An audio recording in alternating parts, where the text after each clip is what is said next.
أعوذ بالله من الشيطان الرجيم சபிக்கப்பட்ட ஷைத்தானை விட்டு அல்லாஹ்விடம் நான் பாதுகாப்பு தேடுகின்றேன்.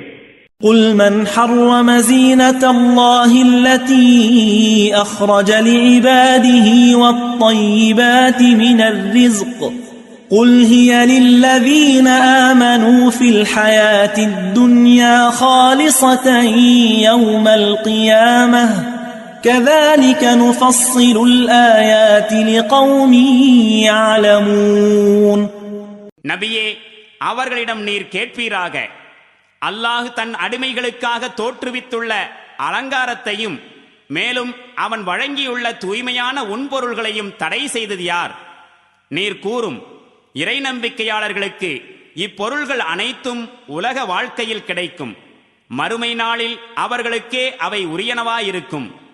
இவ்வாறு நாம் நம்முடைய வசனங்களை அறிவுடைய சமூகத்தாருக்கு தெளிவாக விவரிக்கின்றோம்.